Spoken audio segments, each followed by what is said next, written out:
So the word got out that we were homeschooling, and people with legal problems started calling me. And I like to say, when people say they want a Christian lawyer, what they really want is a free lawyer. And I figured out pretty quickly, this is a great way to go broke. Being broke was looming on my mind a lot. And you were truly nonprofit. I was truly nonprofit. And so anyhow, the idea of HSLDA basically just popped into my head, and that if we all stood together, and I like the analogy of a union. It's like a teachers union for homeschoolers. You come touch one of us, the whole group comes to fight. Welcome to Homeschool Talks, a podcast by HSLDA. This is a show about all things homeschooling, from practical tips to inspiring stories and everything in between. You can find show notes for this episode along with our other Homeschool Talks conversations at hslda.org/podcast. And if you want to be the first to know about new episodes, as well as upcoming guests and topics, sign up for our email list using the link in the show notes. We're so glad you've joined us today, and we hope you enjoyed the program. Here's your host, Jim Mason. Hi, I'm Jim Mason, president of Homeschool Legal Defense Association, and this is another episode of Homeschool Talks. And I have to admit, it's a little strange for me to introduce myself today as the president of Homeschool Legal Defense Association, because in this very special episode, we're celebrating the 40th anniversary of Homeschool Legal Defense Association with the two founders who both have been president of HSLDA a whole lot longer than I have been. I have been president for 8 months out of the 40 years. With me today are founder Mike Farris, the first president of HSLDA, who was followed with the other founder, Mike Smith, who retired in August. So welcome, gentlemen. Jim, it's great to be with you. Good to be with you. And you know what? I am so thankful to both of you guys for last July amending the bylaws of HSLDA so that the next president of HSLDA didn't have to be named Mike. Or be from Arkansas. That's right. So there were many requirements that I just didn't live up to. So because it is our 40th anniversary, we thought it'd be nice to have a conversation with two of the founders, looking back on the origin story, the many people that you've worked with and helped over the years. So Mike Farris, let's start with you. How did HSLDA begin? I was in Washington State practicing law in basically a nonprofit capacity. I had started the Moral Majority of Washington State and had been doing some things related to that. And I had a statewide reputation among Christians to some degree in the Pacific Northwest. And my wife and I independently heard a very similar message from the same man, Dr. Raymond Moore. Dr. Moore was on Focus on the Family with Dr. Dobson, and my wife Vicki heard that story, heard that episode, and wanted to homeschool. I met him while he was filming an episode with Tim and Bev LaHaye, who I worked for at the time, as one of my duties at that moment. And he talked me into wanting to homeschool as well. Let me ask you something, Mike. Yeah. What year was that you first heard that? Do you remember? It would have been 82. Yeah, okay. 82, yeah.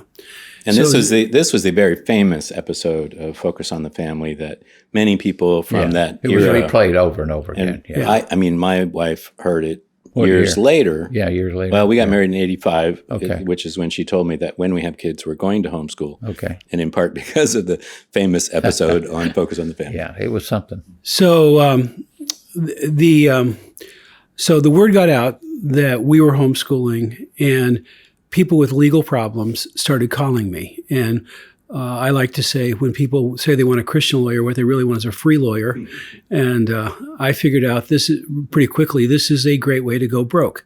And we were already struggling with the resources for Moral Majority. So being broke was looming on my mind a lot. And you were truly nonprofit. I was truly nonprofit. And And so anyhow, the idea of HSLDA basically just popped into my head, and that if we all stood together, and I like the analogy of a union. It's like a teachers union for homeschoolers. You come touch one of us, the whole group comes to fight.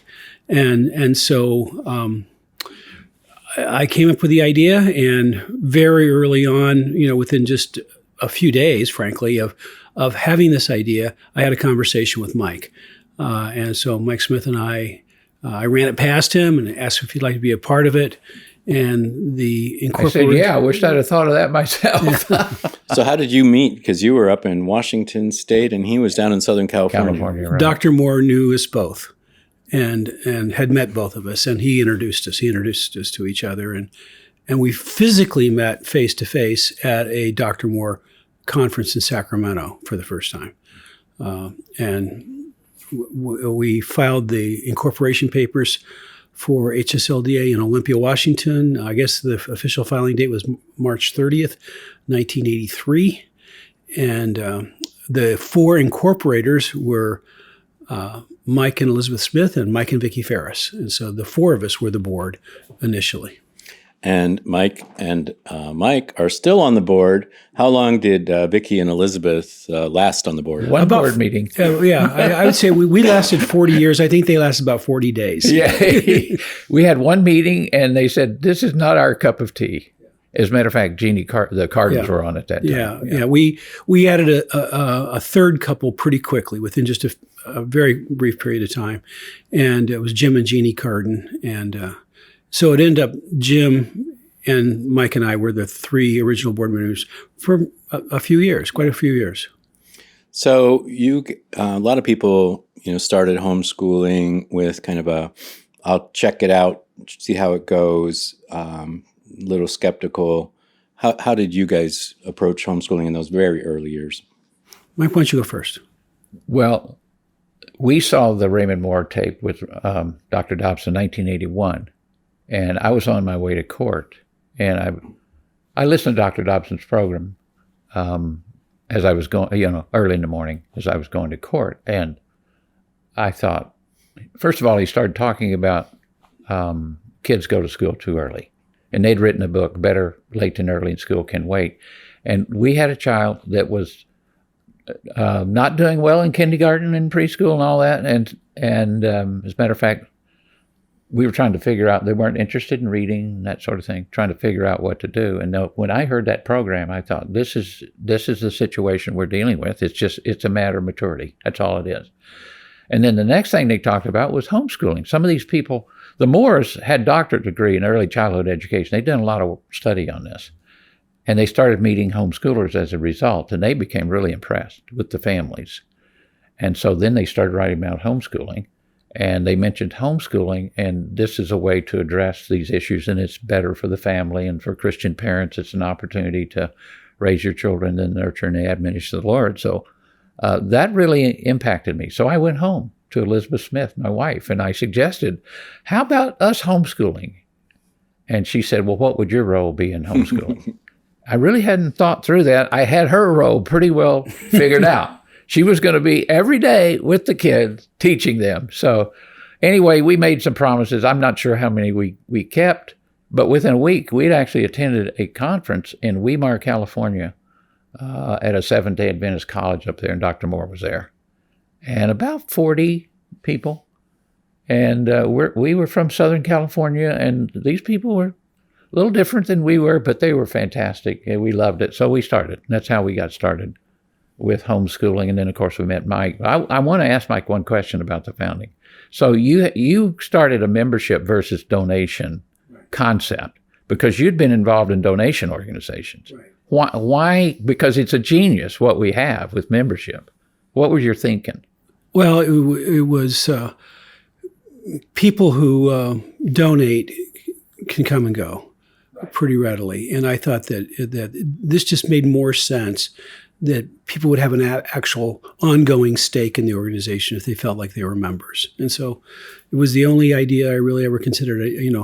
I knew enough about raising money through donation organization. I go, Not again. Don't go there. Not this time. Yeah. There's a place for that. I've run lots of those organizations over the years, and some of them more successful than others. But it just seemed like the right fit for this. That has been I think that's been really the key decision. One of the key decisions for the success of HSLDA is the idea that we have members that are actually advocates for homeschooling, and it really benefits us. And so when I met Mike, and I think we're in Sacramento, California, I'd had somewhat the same experience as Mike. I was in private practice.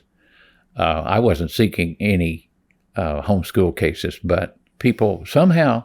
My wife did an interview in Los Angeles Times, and then I did an interview with the LA Times, and so people found out, and they were getting in trouble. And like Mike, they were looking for a free lawyer. So that was my background as well. So this was back in the dimmy dark past when you had to buy the LA Times or the Seattle Times. Yeah. And people had to actually go to their front porch and open it and read the story. And I think your family was prominently featured in one of those early news reports. Yeah, well, to answer your last question, we decided we would try this for a year or two. We did too. And so same thing. And one of the secrets of the early homeschooling movement is we would often talk about the founding fathers were homeschooled.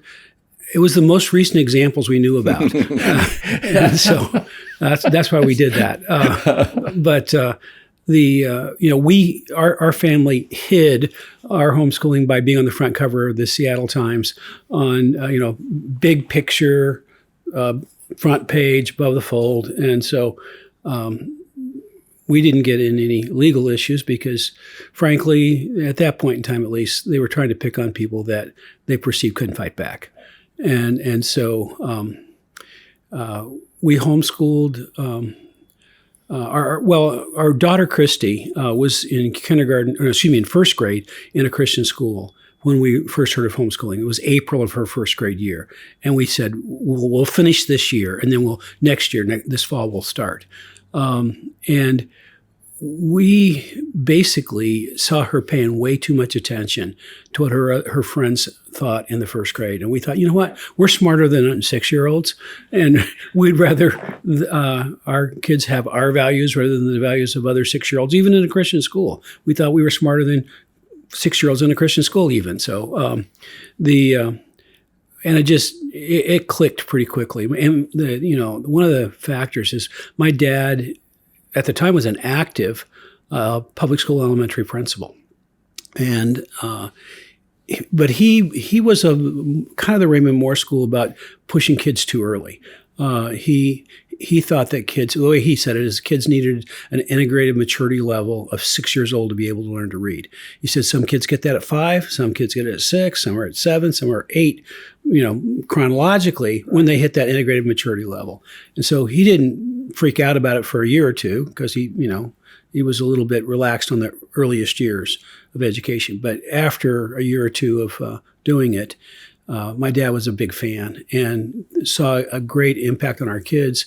In fact, my favorite story about that, it was my dad was sent by his superintendent to tell a family who lived in his attendance area that they were illegally homeschooling because you had to be a certified teacher in Washington State at the time. And so he knocked on the door and said, "My superintendent told me I have to tell you you're illegally homeschooling your kids. Here's my son's card. He'll get you out of trouble." And I did.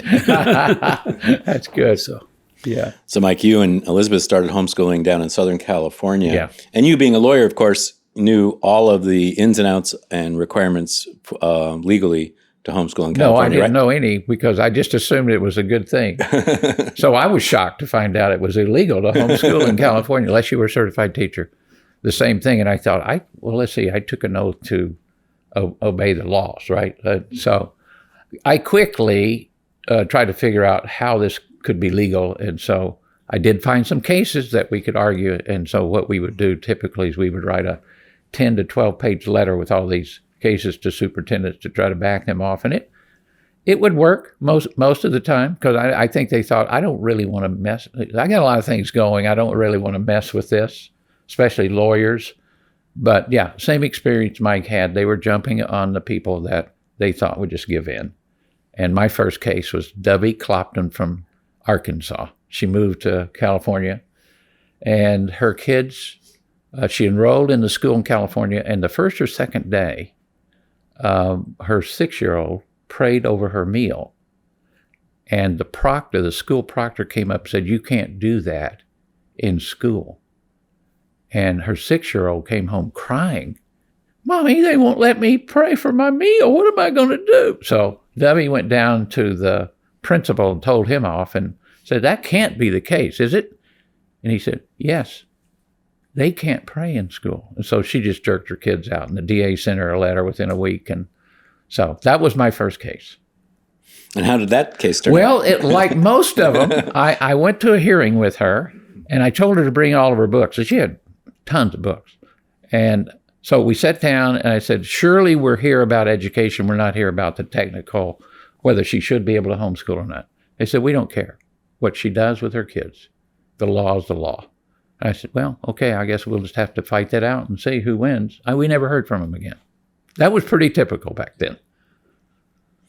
So in the early 80s, when you guys first started homeschooling, and before you started Homeschool Legal Defense Association, what was the homeschooling community like? How big was it? And Well, you could fit the entire community in my family's 15-passenger van, or something like that. It was really, really, really small, and we knew in Washington State 2 families besides us that were homeschooling, and so that was it. We didn't know anybody else, and it went to conference in California in Sacramento where we met.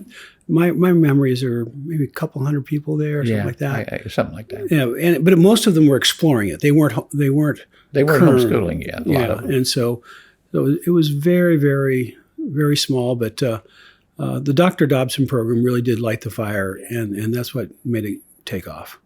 You know, we talk about homeschooling as a movement. We say the homeschooling movement, and movements come and go. Homeschooling as a movement had maybe its earliest sort of birth in the late 70s with hippies and the John Holt movement. And then Christians sort of got on board with maybe starting with that Dobson. Dr. Moore. Yeah, and Dr. Dobson, Moore. really. Yeah. So Right. what do you think really fueled the movement? I mean, back then you could fit everybody in your 15-passenger van, and look at it today.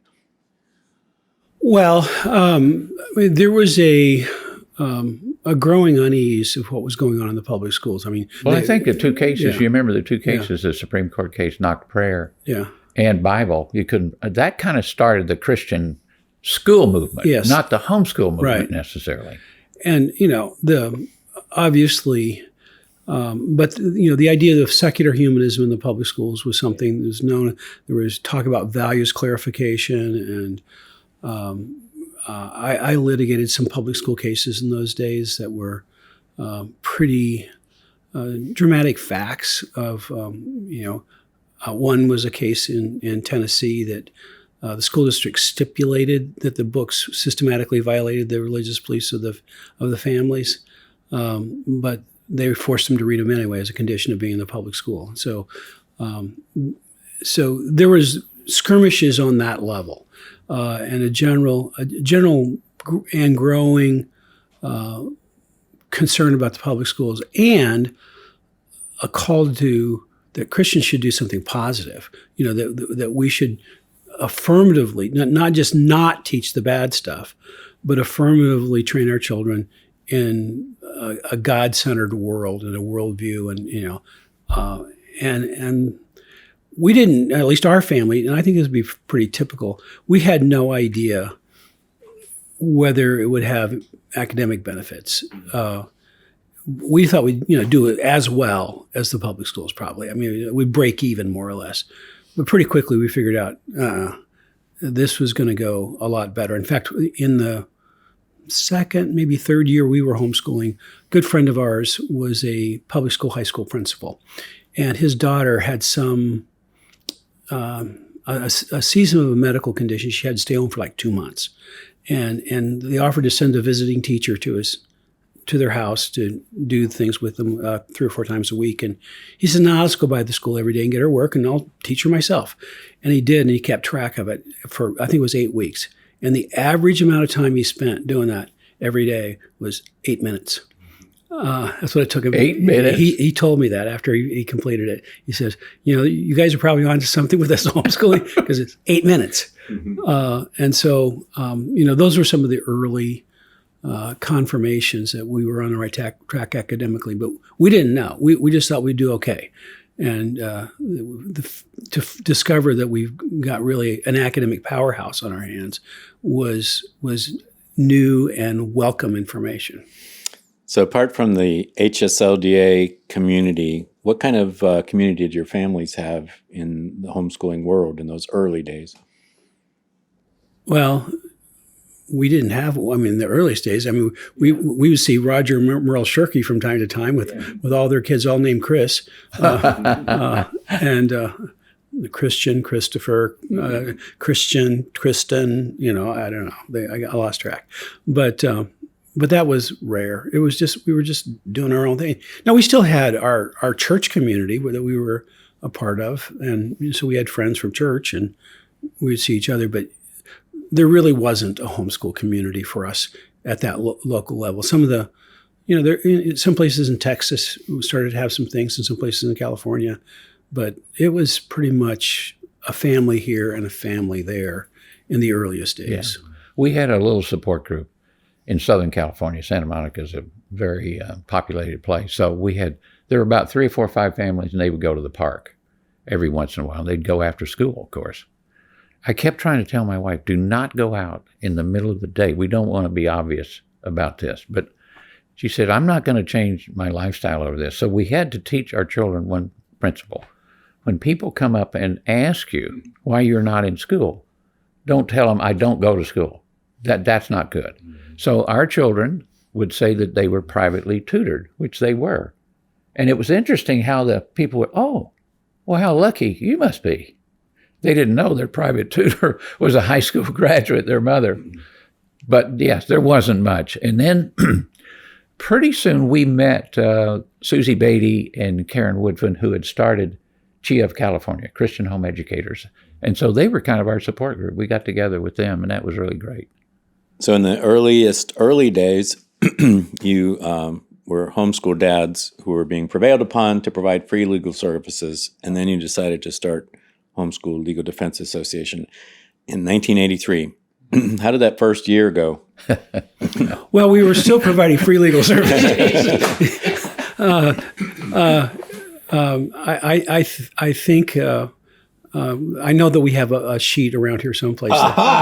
Okay, there it is. That tells us how many members we had at the end of the first year. I brought props. So this, probably can't see it too well on the camera. We'll post this in the show notes and you can get a real good scan of it.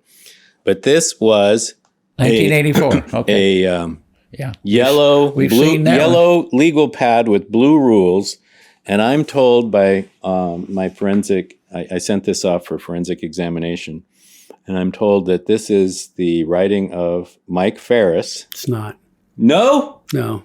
No, I've been lied to for the last time. No, it was my secretary, Becky. Were you still in Olympia then? Yeah.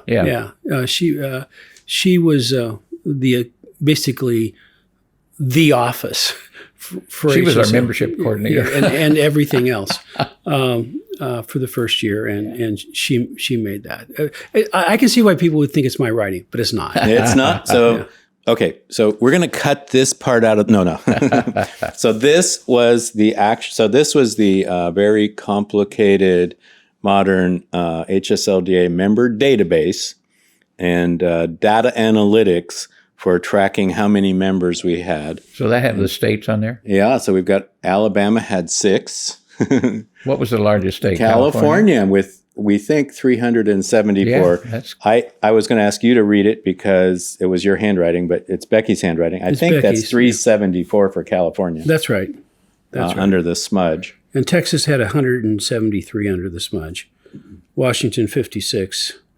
Those were our big 3 states, and California, Texas, because they're big states, and Washington, because that's where I lived. Well, and we had board members.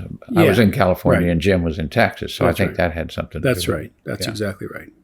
Getting the word out was not easy, was it, Mike? No. I thought this was going to go really fast, and we would grow and we'd have several thousand members right away. And so just so happen. you all know, Mike Farris just defined his personality. Anytime Mike Farris founds anything, he thinks it's going to go real fast. And sometimes it does, and sometimes it doesn't. But we stuck with it, and we were able to first hire a lawyer half-time about 2 years later. Well, you had to continue to work, however. Yeah, I was. Mike wanted to go full-time right off the bat, but it didn't work. Make it. Yeah, so I didn't get paid at all for maybe 4 years, something like that.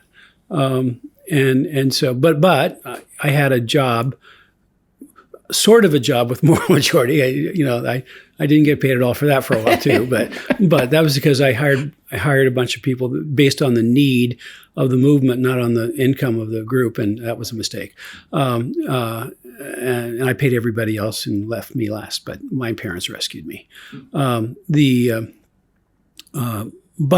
I worked for Concerned Women for America while doing HSLDA on the side with the blessing and of the LaHaye's. Of the LaHaye's, who were tremendously important in the founding You of this. came to HSLDA full-time in 1985, I think, right toward the end of 85, wasn't it? Almost 86? 85, 86, right in there. Right there. Yeah, and so we started off with Jordan Lawrence, half-time as a lawyer, and half-time for CWA. We grew to the point that both organizations needed more help, and so we gave Jordan the choice of going full-time with CWA or with HSLDA. He chose CWA, and we found this young kid named Chris Klicka, who was about to graduate from law school at Oral Roberts University, and he had done some research on homeschooling, and we hired him. So he was our executive director, and we couldn't say that he was a lawyer because he kept having a bar exam issue, and but he would get away with a lot of stuff being the executive director. So just to explain, Chris Klicka was, very beloved in the homeschooling movement, and he was so motivated to help homeschoolers in those early years that he never bothered to stop and study for the bar. Right. That's exactly exam. what happened. That's right. And so I'm told, and you guys can correct me if I'm wrong, that you ordered him to take some time off from work to study for the bar exam, and then he sailed through without a problem at that point. So Mike and I divided up the country by the Mississippi River and started handling the contacts. And fortunately, he passed the bar that time. Because that wouldn't have lasted very long. At that time, you were still in California, and you were out here in D.C. Yeah. Yes, that's right. Yeah. I remember calling up a lawyer in Mountain View, Arkansas, which is the county that I'm originally from. And she, by the way, she's now on the Supreme Court of Arkansas. So I said to her, I need local counsel in a case in Calico Rock, Arkansas, and my aunt recommended you. And I said, but before we get started, I just want you to know I'm originally from Timbo, Arkansas. And she said, Lord of mercy, I didn't know anybody from Timbo could find Washington, D.C., let alone be a lawyer there. And so, I called my dad as an expert witness in that case, and we won. But anyhow, it was, we were here, and finally, the sequence was we hired Chris full-time, then we hired Mike full-time, and then I came full-time. And Mike and I were doing legal work on a volunteer basis, and then I guess we got part-time salaries at some point. We didn't get salaries. We just paid. When we had the money we submitted expense account, we got paid. But a little that bit. Wasn't always the case. No, we didn't. There were a lot of volunteering going on for several years. So, but eventually we got big enough that we could employ all three of us. And our offices were in Great Falls, Virginia, above a saddle shop. What was the square footage? Do you remember, Mike? We had 3 offices there, basically. Yeah, it was, I'd say maybe 900 square feet. I was thinking 800, 800 square something feet. like that. Yeah. So this is a question I've always wanted to ask Mike Smith, and I never have. So there you are, you're L.A. law. You're like a big timey lawyer running around all the courthouses in L.A. County, practicing all kinds of different Criminal things. defense and personal injury. That's what I did. Criminal defense and personal injury, and living in Santa Monica, living the dream. Not exactly. What in the world, how did you make the decision to leave that all behind and come out here to Northern Virginia and I imagine by the time that even though you were able to move out and get a salary, it was still up in the air whether this thing was going to go. Well, when I got involved in homeschooling, I was a prosecutor first, then I did criminal defense law and personal injury. But when I got involved in representing homeschool families, I saw the difference in actually having clients that were innocent, good people, and a cause. And so when I saw that, I just felt a difference in the representation. I didn't know if I'd ever be a part of it. I wasn't asking to, but I figured if something like that came up, I'd jump at it because it was doing something with a purpose for a cause that advances and also advances the kingdom of God at the same time. That was what motivated me. And where was Elizabeth in all that? She was right with me. She was right with me. Just getting involved in homeschooling and doing the stuff that Mike and I were doing and seeing the state and the position they were taking regarding kids. Typically, we'd hear the children are ours. That's what they believe, even today. The children are not theirs. I never liked that. I don't like it now, and I think that's where the battle is. And homeschooling is at the very, very forefront of that parental rights movement. It's been tremendous, really. So now you're both full-time employed in Great Falls, Virginia. What happened next? Well, we started growing, and as we grew, we knew we needed more office space, and so we started looking around. And Mike made me promise that whatever we do, we would go west with the office from not toward D.C., but away from D.C., get a little further outside. We were outside the Beltway about 6-7 miles at that first office. He wanted further away from the Beltway. Well, I didn't want to go. I mean, back then, we could see what costs were going to be like for us. So we located an old house in Paonian Springs, Virginia, and it was a beautiful house that had been refurbished. Sullivan had redone. Tim Sullivan. Tim Sullivan, and it actually been the Paonian Springs Hotel. Yeah, because the bicycle path, where it used to be the train, went right by there. Yeah, so it was like boarding house style hotel, right. And so it was beautiful, beautifully refurbished building, and so we bought that, and we still both lived in Great Falls area at the time. We were renting, and Mike and Elizabeth had bought a house, and we got to the point where we could buy a house, and we bought a house out here in Purcellville, closer to Paonian Springs, and so kind of just kept growing from there. Yeah. So about what year was that, do you think? We moved into our house in 87, so it was about 86, I think, that we bought the house there in Paonian Springs, something approximately, be correct, maybe 86, yeah, 87. I think so, 87, 88 maybe. Yeah. Well, I came out in 1987. Okay. So I think it was a year later. Okay. We had 3,600 members when I came. So we'd actually done pretty well from, 800 there? Yeah. Or so to 36. But we still had one filing cabinet, and we put them all in a we had one filing cabinet, and I would come in because the resources were still not great. I would come in and pray over that filing cabinet every morning when I came in that the Lord would protect us, and he did. But we grew. When we started growing, we really took off. And it's right at the end, 87, 88, 89, 90. It was just, we were adding people. And when we moved into the Paonian Springs, I think that was 1990, maybe 1989. Could be. Somewhere around there. Somewhere around there. We had to agree to, the zoning was we couldn't have more than 20 cars in the parking lot. And we'd been there about 4 months, 5 months. We were getting in trouble. So we had to rent a place in Percival, where our office is now, pretty quickly. So I'm going to show you Exhibit B. Okay. Exhibit B is the HSLDA National Center for Home Education wish you and your family a joyous Christmas season in 1990 with a picture of the house in Paonian Springs and the entire staff of the Homeschool Legal Defense Association as it then existed. Better not be more than 20 people on so there. I just, can you authenticate that is in fact what I represented it to be? Yes, and the hairstyles of the women prove that it was from that era. From 1990. So look at that bottom row there, and you may recognize some of those people. Yeah, I recognize all of them. Are there any still with us on there, Mike?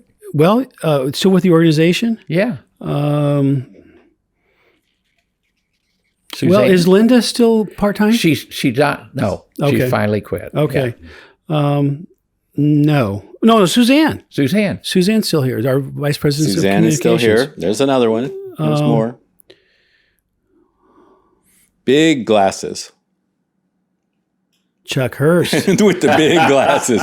Chuck Hurst. Does he look young in that Yeah, picture? man, we all look young. I mean, Yeah. yeah. Well, we were, Yeah. relatively. But a lot of memories here.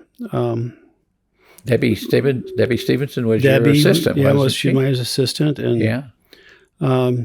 she's still in the area and was the assistant for our church for many years after this. And Lisa was here. I remember she was our first secretary, and one afternoon I was feeling in a playful mood, and I called her and said, "This is Duane Dempsey from Dothan, Alabama, and I'm a member, and I'm calling because the police just got here, and they took my kids and my wife and my dogs because we were homeschooling." and I said, "Kids are kids and wives are wives, but they got my dogs. Can you help me?" And she said, So we still get those calls, by the way, and they're not fake. We had one earlier this month that involved chickens. So I'm going to show this. Can you see that? We'll put this also in the show notes if you want to have a look at the historical Homeschool Legal Defense Association, a mere 7 years in, back in 1990 at the house at Paonian Springs. And even back then, Mike Farris, in his President's Corner, was introducing then current research that showed that homeschooling is very successful for kids, and estimating that by 1990, there were 630,000 children, more or less, being homeschooled. From the early days when they could all fit in your 15-passenger van in the early 80s to just 10 years later, 630,000. By some estimates today, that's maybe 10 times that. yeah. 5. Yeah, the 630,000, that's 9 homeschool families. Well, 9, Do they have any? Do they have our membership numbers on there or no? You know what? It's a good question. I don't know the answer Sometimes to that. we did publish those. It'd be interesting. If you want to chat amongst yourselves, I'll We I'll may take a have, look. I'm thinking we had about 20,000 Could be. families by then. Yeah. So would you say, and this is a chicken or egg question, I mean, homeschool legal defense played a very important role in the rise of the homeschooling movement, and how if you guys hadn't founded Homeschool Legal Defense Association, what would that have done to the homeschooling movement? Because and you can toss in some of the early battles and how those played out. Well, I've had countless people come to me. I mean, now on Facebook when I see him in public. Saw a state legislator in Iowa this week who was an early member of HSLDA. And the constant refrain, you gave us the courage to start this and to keep doing it. And so I believe it's just objective reality that it would have been a lot fewer people that have been willing to take the risk to do it. And so it would have grown more slowly, and the people would have been a lot more vulnerable, and the cases would have probably gone the wrong way. There would have been cases. They probably would have gone the wrong way. Yeah. And so I think eventually it would grow, and eventually the legal issues would work out, but it would be decades in delay in doing all that. And who knows what would happen. The reality is God did do these things. And, when I was driving down here today, I was thinking of the very first case I ever did in Washington State. Well, it wasn't really a case; it was a situation. The argument I made was really stupid, frankly. But we had a third grader or something like that, and had their test scores were past high school in reading and math, which doesn't mean that they actually knew high school material. It just means they knew third grade material better than the average public high school graduate knew third grade material. Yeah. That's what that means. Much better. I didn't know that's what it meant at the time. I just knew they tested past high school. That was pretty good. They're really smart. Yeah. And I said, so you file this case and I'm going to prove that they're past high school. What are you going to do then? And I never heard from him again, and so it's not really a good argument, especially if you know what the testing really means. But God protected us and blessed us. And by one measure, we never lost a case. And the measure is, did they actually stop the family from homeschooling? Never lost that. Now, did they convict some people? Yes. Did we have to pay some fines? Yes. Was there trouble? Yes. Did we lose the constitutional cases in the Supreme Court of North Dakota? Yes. And yes. And yes. And yes. But did they ever stop them? No. And in North Dakota, correct me if I'm wrong, I think there were maybe 7 Supreme Court cases. Something like that, yeah. And the Supreme Court justices finally said to the legislature, you guys got to fix this because these guys are wearing us out. Well, I hope they said that, but well, that's how I see it. Yeah, that's how I heard I got it. to the point where I would stand in front of them and say, instead of Mr. Chief Justice, and may it please the court, I would say, Larry, Frank, Bill, Steve, it's good to see you again. How's the fishing going? Oh, and your mother, how's she doing? I didn't really do that, but I felt like that. But we called the Bismarck Tea Party, and this is before the modern Tea Party movement. And we had decided to do that. We were having a rally, but I didn't call it the Tea Party movement until I was on the plane flying there. The name clicked, and I went to the Kmart. That's a store that used to exist in North Bismarck, and bought every box of Lipton tea they had. And we put little blue sticky notes kind of things, stapled them to these bags of tea, and it said, the consent of the governed for homeschoolers too.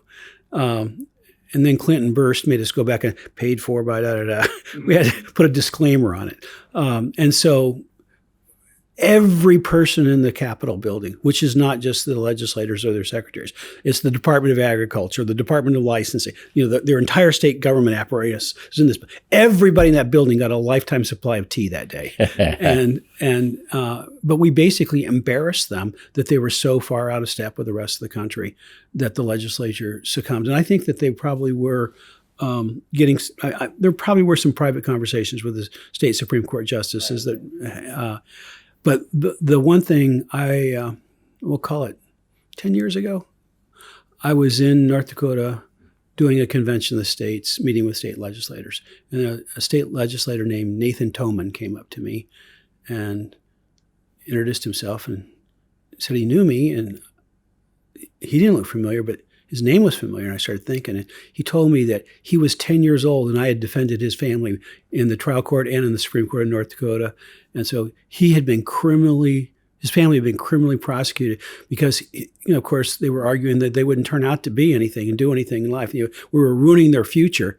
And now he's making the laws for North Dakota. I mean, that was such a a wonderful moment for me. It's like Mary treasured things. I treasure that moment in my heart as a vindication of all the things we were ever doing. Well, you won one. We actually won one case, didn't we, Mike? Yeah. Explain how you did that. That was my little fairy case, which comes from a criminal case I'd done in Washington State before, where I argued that they couldn't convict a guy because they didn't prove that the owner did the building of the house. And I said, little fairies could have come in the middle of the night and built this house for all the evidence that came in. So that's where we got the name. But I decided that if they were going to not listen to the constitutional arguments and treat the people like criminals, I'd defend them like criminals.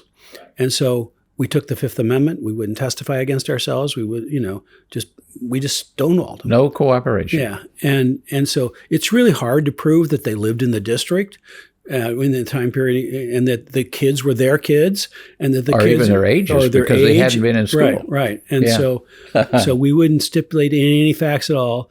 And we lost in the trial court. We got the Supreme Court of North Dakota, and they agreed, yeah, you're right. The one that I really remember the most about that is Carrie Dagley. Carrie was 8 years old, and Mark and Lynette, her parents, and they'd gotten, this was like our fifth go-around on the little fairy defense, and prosecutor got wise to it, and so he subpoenaed the 8-year-old to testify against her parents, and so they were going to break my logjam here, and now under the law of North Dakota, either the parent or the child could be criminally prosecuted for truancy, and so the child also had a Fifth Amendment right to not testify against herself, because the information she would give against the parent could be used to prosecute her. So I explained this to the parents. I explained it as best I could to this 8-year-old girl, and she said, "Well, what happens if they say don't agree with this?" Because I told them that they might not agree, and I said, "Well, in theory, if they don't agree, they could put somebody in jail for refusing to agree." I told Carrie, I said, "Don't worry about this. If they're going to put anybody in jail tomorrow because of this, they're going to put me in jail, not you." And so, we went and we took the Fifth Amendment for her, and they didn't get her on the stand, and it worked out. And the greatest thing of that is that CBS National News did a story on their case, and they closed the evening news playing this family singing, I think it's great is thy faithfulness. They rolled the credits at the end of the show, just his family giving praise to God. It was amazing. And another treasure in my heart moment. Yeah, so that was, and so I followed up, Mike, in trying a case in North Dakota. And when we try cases in a state we're not licensed, we have to be admitted to the bar, and we have to be moved by our local lawyer. So we hired our local lawyer, this gal. And she didn't know anything about homeschooling. So we show up at the court to be ready for the trial. We answer ready.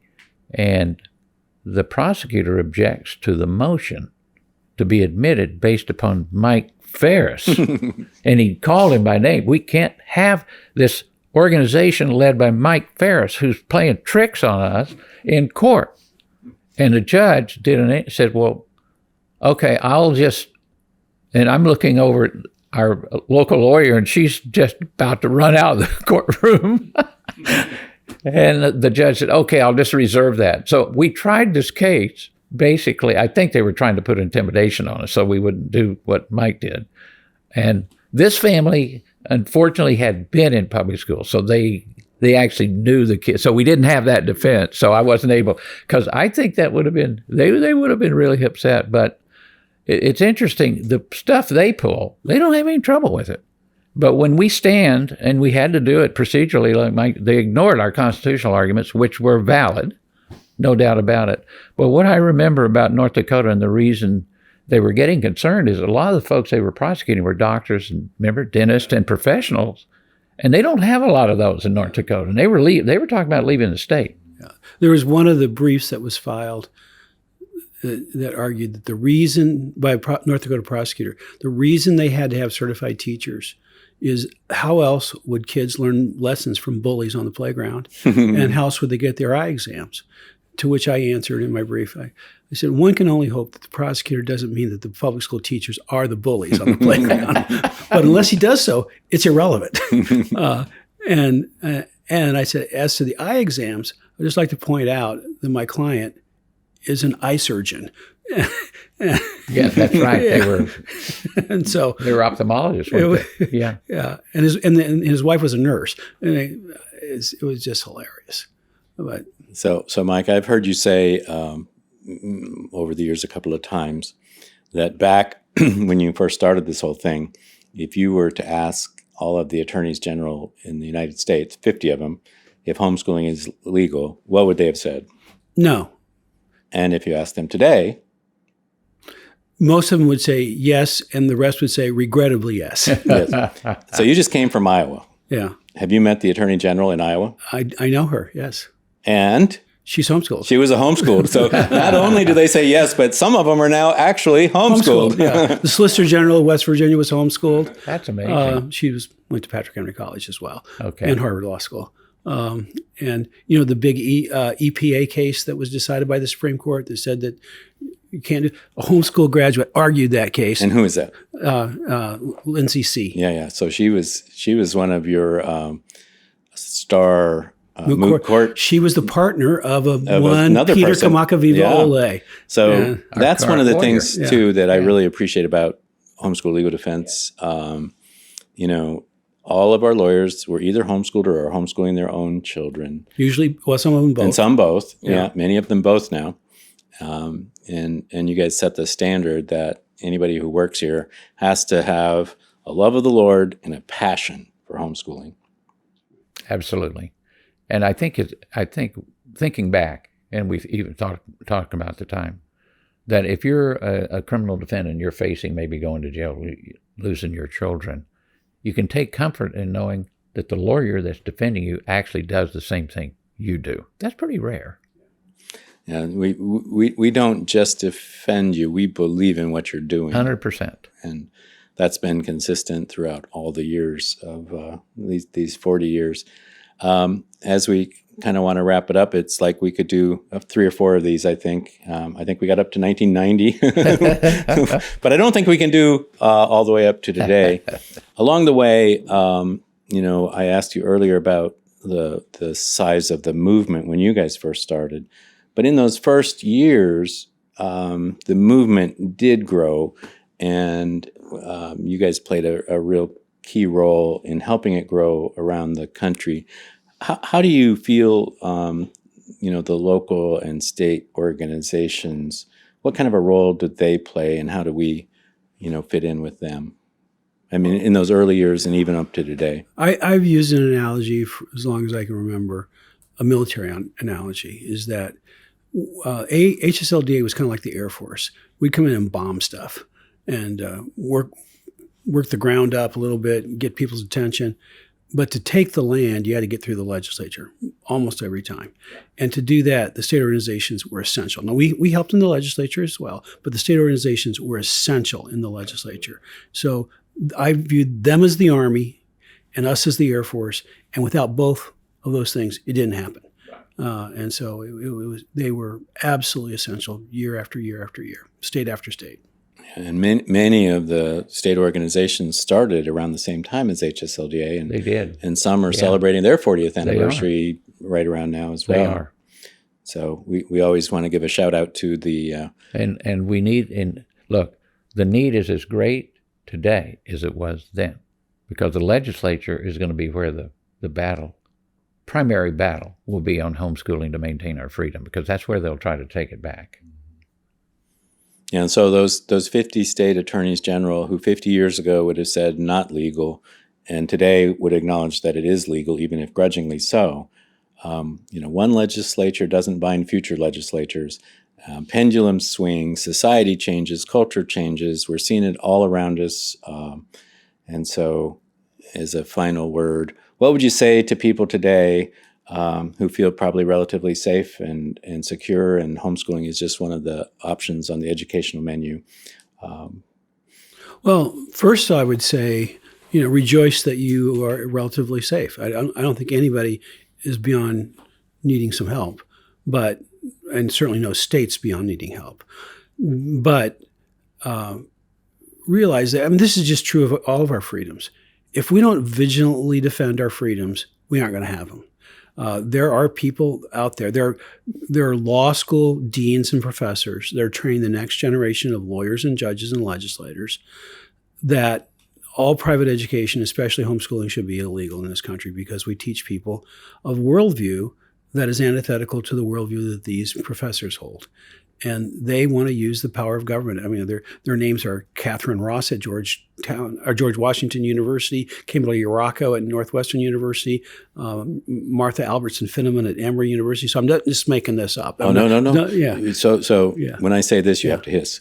Elizabeth Bartholet. Elizabeth Bartholet. Harvard. Yeah, Harvard. Yeah, she's a latecomer to the crowd. But you have to hiss anytime you hear her name. Yeah, you have to hiss and then spell mathematics. So there's a joke there, and we'll put it in the show notes. Okay, so anyhow, they want to attack us. Now, the good news, most recent good news is COVID. COVID made everybody in the country deeply aware of homeschooling.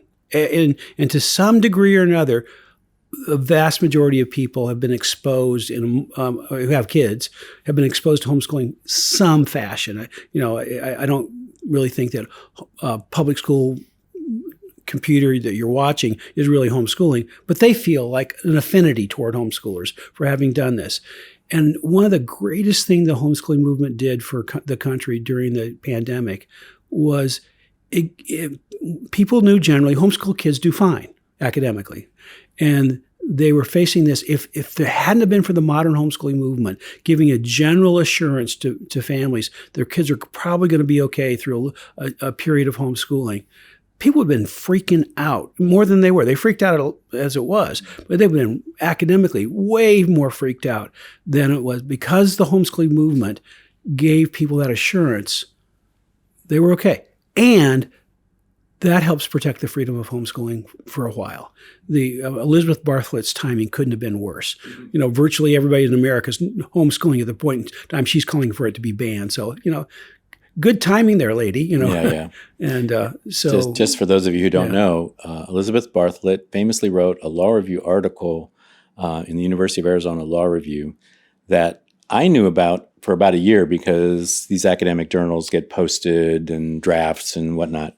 But Harvard Crimson Magazine wrote a profile of Elizabeth Bartholet and her law review article calling for a presumptive ban of homeschooling in April of 2020.